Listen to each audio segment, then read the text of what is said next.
I'm believing that entire Fort Worth, through this youth group, all the youth in Fort Worth, just get radically saved because Cyrus said, I'm going to do whatever I got to do to know God. I'm going to do whatever I got to do to lead people to Jesus. Yeah. And that's what I'm believing. Not just Cyrus. I mean, all of y'all. I don't know everybody's name, sorry. But, that's what I'm believing. And there was a story in the Bible. We call him the rich young ruler, which I've heard theories on that, and I agree with the pastor that said he's not called the rich young ruler. He should be called the slave of sin because he was so addicted to his money that he got caught up and missed the chance to follow Jesus. But real quick, I'm going to go, before I talk about the rich young ruler, I'm going to go back to verse 5 and I'm going to read it. It says, you also, as living stones, are being built up a spiritual house, a holy priesthood, to offer up spiritual sacrifices acceptable to God through Christ Jesus. Acceptable sacrifices. When I read that, I was on that for about, 3 hours. And I was like, whoa. I was like, what do acceptable sacrifices to you, God? What does it mean to have an acceptable sacrifice to you? And he told me, he was like, Alex, he goes, look through your life. He was like, when you sacrifice something, was it easy to let it go? When you sacrifice something, was it easy to say, like, here, God, take it? It was not easy. Things that God had me sacrifice hurt to give it away. He had me sacrifice friendships. My best friend was best friends with him for like 5 years. He's, doing the wrong thing, running around in the world. I had to give him up. I said, look, dude, I can't be friends with you if you're going to be acting like this. I had to say goodbye to him. I had to say goodbye to every type of music I thought was good. I had to say goodbye to all the movies that I wanted to watch. I had to say, look, I'm not going to watch this. I'm not going to listen to this. I'm not going to do this. I changed the way I act. I used to just sit around and act like I was a tough guy and, had a mad face on like I was ready to go if you came at me. Like I was trying to be a thug. I was just like, well, that's how I used to be. I used to have this hard, like I was trying to be hard or whatever. Because that's who I idolized. I idolized all these thugs that were in my school and, people that ran around and did stuff like that. But you have to learn that sacrifice is the key to become a chosen generation. Well, okay, I'm going to step back. You are a chosen generation, but sacrifice is the key to get to the place where you are going to be able to know the things that God has for you. And when he took me through acceptable sacrifices, he took me to one story in the Bible, the rich young ruler. And it talks about a young man. He comes running up to Jesus.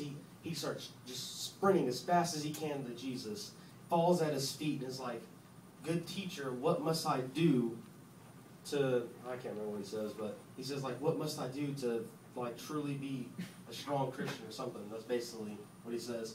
And Jesus says to him, who is good but one, God? And he goes, you know the commandments, honor thy father and mother, thou shalt not kill, thou shalt not steal, thou shalt not covet thy neighbor.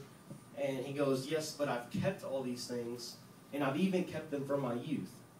And then Jesus looks at him and says, smiles at him and says, okay, one thing you lack, go sell all your riches and give them to the poor, and you will have a treasure in heaven, and then come and follow me. And he walks away, and he is sorrowful at that word. Oh, man, I get mad when I read this.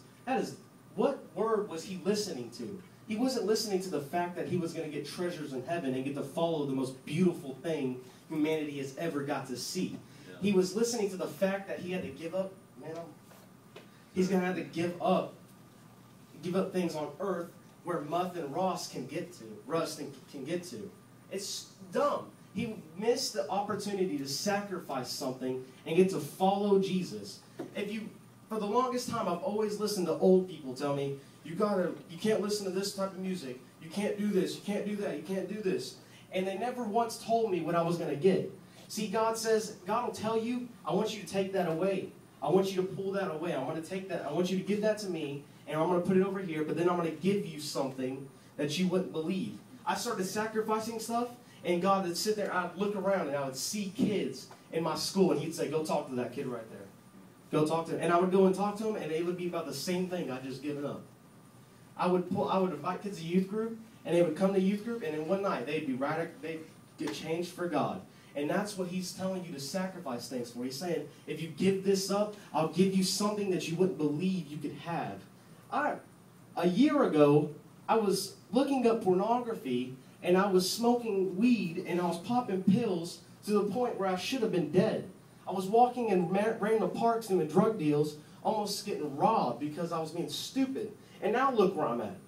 Because I said, okay, I'm going to let go of whatever I have to. And it wasn't easy. It wasn't easy to let go of some of this stuff. It sucked. Sorry, that's a little... Bring it, right? dude. But it was horrible to let some of that stuff go. I had to let go of most of my family members today don't have really a lot to do with me. Because I'm a little over-radical. And I'm not balanced in my walk and in my life. I'm supposed to be a Christian some days and then get to go watch bad movies other days. I don't understand the concept of it. You know, a lot of people, they push me away. I don't have very many friends. I have a youth group, and I have 2 people. That's about it. I don't have friends. It's really the thing. Except like a few people in here that I talk to. But they're always involved with Jesus. That's who I associate with. But I'm saying is, in the Old Testament, when you sacrifice something to God, when you gave it up, it had to be the best thing, or you didn't give anything at all. It had to be the best cattle. It had to be the best cloth. It had to be the best pig. Whatever you sacrificed, it had to be the best of what you had. It had to be everything you had. And what did they when they sacrificed it, they would burn it. And if you go to Hebrews chapter 12, verse 28, it says God is a consuming fire. So what it happens is when you want to let something go, and God says let something go, you just get in His presence, let His fire pour out on you, and consume the desire of even wanting the thing that you're supposed to give up. And then it just becomes easy. You say, okay, you want me to give this up? Well, let me go in my room and worship for a few hours, and then I'll be sure to let that thing go real easy. It won't be hard enough. It won't be hard at all. And I really felt coming into this that there was one girl here. I don't know who. Sorry, young man. God didn't give me anything specific for y'all, but I don't know if there's one or more. And I was really meditating on this and debating on saying this because I didn't know. But there's one girl here. I feel like you have this boyfriend, okay? And he'll ask you every once in a while to do some things that shouldn't be done.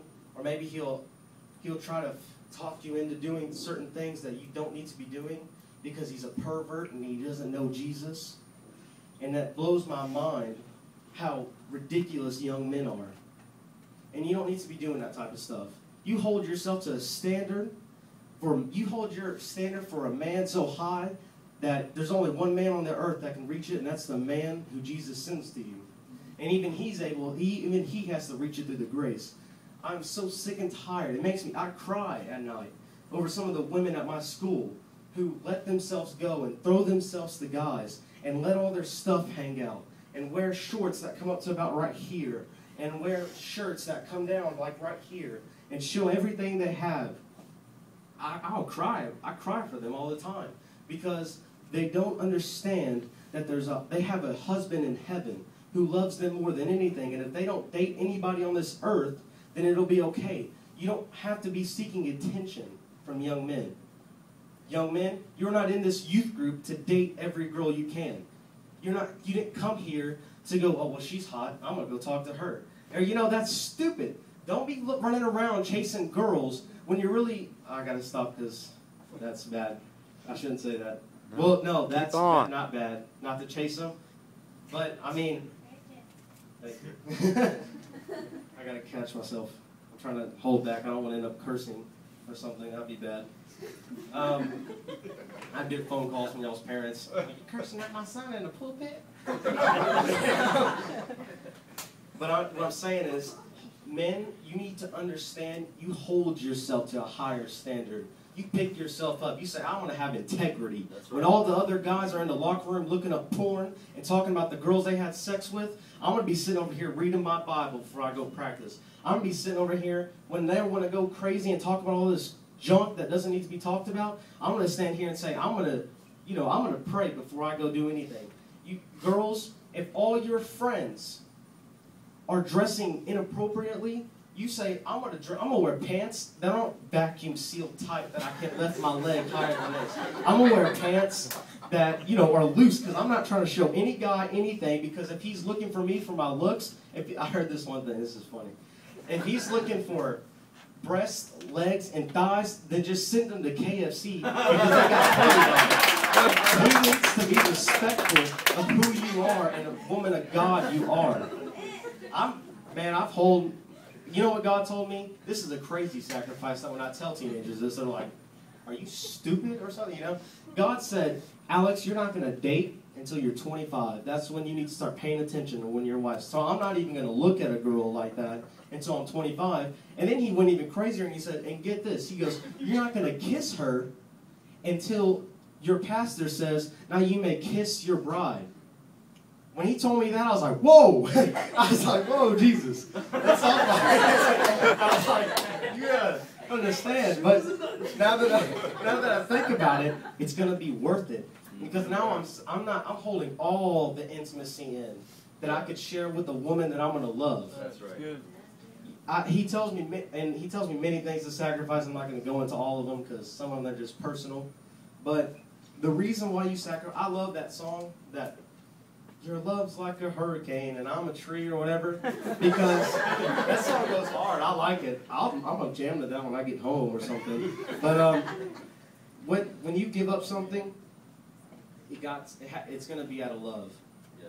That's why I give up everything. People come to me all the time, and it's a blessing. I love it when older people will come to me and be like, hey, I'm thankful.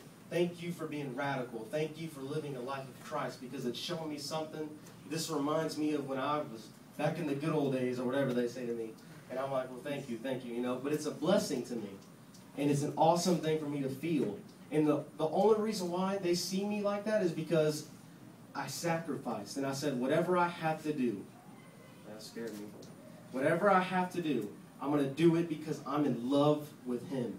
Yeah. Because I fell so deeply in love with Him. I don't see it unmasculine for me to come cry at the altar for 5 hours. That isn't unmasculine to me. I'll bawl like a baby with anybody. I don't care. I'm so radically in love with Him that I have given up the desire of anything in this world, and I want to seek His face for the rest of my life. I want to seek Him for the rest of me being. If I die tomorrow, at least I get to say I seeked Him for one full solid year. If I die at 80, I'll be like, at least I seeked Him for a good amount of time. I don't know how to do that. Whatever. And I'm here to show you that God is calling you as a chosen generation, but He's saying if you'll let go of the stuff that you're holding on to, if you'll let go of the music that you listen to, if you'll let go of the boyfriend or the girlfriend that you know you shouldn't be having, if you'll let go of movies, if you'll let go of all this stuff that is permeating your spirit and planting seeds of deception and destruction in your life, then I'll give you something that you wouldn't believe. I'll use you to turn upside down your school to the glory of God. I'm believing for my school 100% burning, radical for God. I'm believing for my school 100% purity. I'm believing for my school 0% use of drugs or alcohol. I'm believing for radical things. Yeah. But with that, I understand I'm going to have to sacrifice many things. I'm going to have to sacrifice friends. I'm going to have to sacrifice being popular. I'm going to sacrifice many things. And real quick, I just want to go to verse 9. It's going to be super fast, I promise. Take your time, bro. Take your time. You're good. But you are a chosen generation, a royal priesthood, a holy nation, His own special people, that you may proclaim the praises of Him who called you out of darkness and into marvelous light. He's called you. Cyrus, when you were heading the wrong way, He called you. He said, that's my son, and I'm coming for him. You, when He saw you, He said, that's my daughter, and I'm going to have her. When He saw you, Josh, He said, you're coming. You can try to run, but I'm going to get you.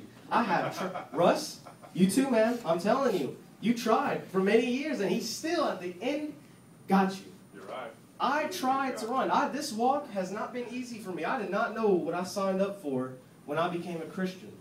I have tried to walk away twice in my life. Tried to go back to some things. I've said, forget this. This is too hard. I can't do this, God.